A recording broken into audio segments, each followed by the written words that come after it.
Notre conte d'aujourd'hui s'intitule « Le chat botté ».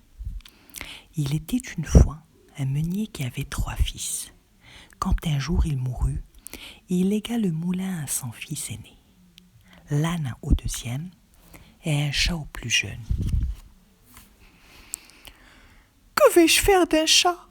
se lamenta le jeune garçon. « À quoi cela peut-il être bon ?» Mais soudain, à sa plus grande surprise, le chat lui répondit. « Voyons, ne pleure pas.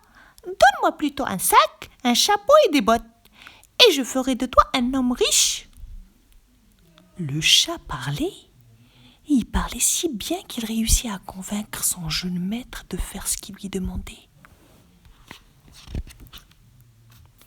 Le chat enfila alors la vieille paire de bottes, mit le chapeau et se dirigea vers la forêt. Après avoir garni le sac d'un peu d'herbe tendre, il se cacha derrière un buisson. Bientôt, le chat botté attrapa un gros lapin. Aussitôt, il se rendit au château du roi.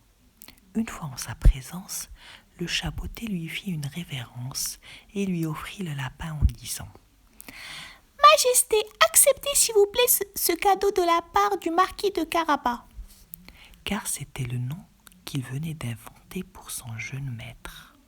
« Remercie donc le marquis pour moi, » répondit le roi ravi de recevoir un cadeau. Le lendemain, le chat botté se présenta de nouveau devant le roi et lui offrit 2 belles perdrix. Puis il lui apporta des œufs de caille. Surpris, le roi commençait à s'interroger au sujet de ce mystérieux marquis.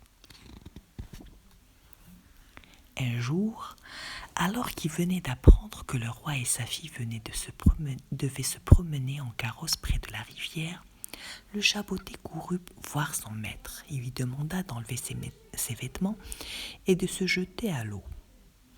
Lorsque la carrosse du roi passa près de la rivière, le chat botté s'écria « À l'aide! Au secours! Mon maître, le marquis de Carabas se noie !» Dès qu'il reconnut le chat botté, le roi ordonna à ses gardes de sauver le jeune homme. « Des brigands ont volé les vêtements de mon maître !» expliqua le chat botté au roi, qui fit apporter de somptueux habits au marquis. Surpris, le jeune homme ne manqua pas de remercier le roi pour sa gentillesse. Alors les enfants, dites-moi, quel est le personnage principal de ce conte ? Et qu'est-ce qu'il a de si spécial, ce chat ?